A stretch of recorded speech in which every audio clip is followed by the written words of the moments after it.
ইরানের পূর্ব আজারবাইজানে হেলিকপ্টার দুর্ঘটনায় নিহত হয়েছে দেশটির প্রেসিডেন্ট ইব্রাহিম রাইসি। ৬৩ বছর বয়সী এই দক্ষ রাজনীতিবিদকে ইরানের সর্বোচ্চ নেতা আয়াতুল্লাহ আলী খামেনির উত্তরসূরি মনে করা হতো। বিচার বিভাগ এবং ধর্মীয় দিক থেকে রাইসি ছিলেন এলিট সমাজের। ২০১৭ সালে ইরানের প্রেসিডেন্ট নির্বাচনে প্রতিদ্বন্দ্বিতা করে হেরে যান, কিন্তু ২০২১ সালে তিনি আবারও নির্বাচনে অংশ নিয়ে জয়ী হন।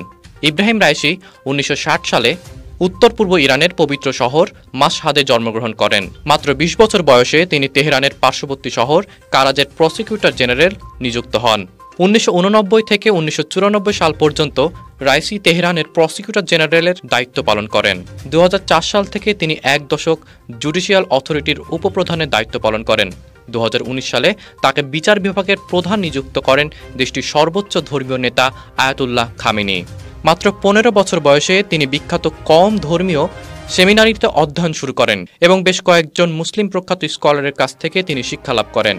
১৯৮৩ সালে ইব্রাহিম রাইসি জামিলেহ আলামুল হুদাকে বিয়ে করেন। তিনি আবার মাশহাদ জুম্মার নামাজের ইমাম আহমেদ আলামুল বোগদার মেয়ে। তাদের ২ কন্যা সন্তান রয়েছে। ১৯৮৮ সালে ৫ মাসের জন্য রাজনৈতিক কারাবন্দীদের মৃত্যুদণ্ডের তত্ত্বাবধায়ক কমিটির দায়িত্ব পালন করেন। এছাড়া তিনি তার অতীত কর্মকাণ্ডের জন্য ইরানের বিরোধী রাজনীতিবিদদের কাছে ব্যাপক অপছন্দের ছিলেন। যুক্তরাষ্ট্র তার বিরুদ্ধে নিষেধাজ্ঞাও দিয়েছিল। এরপর ১৯৮৯ সালে ইরানের প্রথম সর্বোচ্চ নেতা আয়াতুল্লাহ রুহুল্লাহ খামেনির মৃত্যু হলে তাকে তেহরানের প্রসিকিউটর পদে নিযুক্ত করা হয়।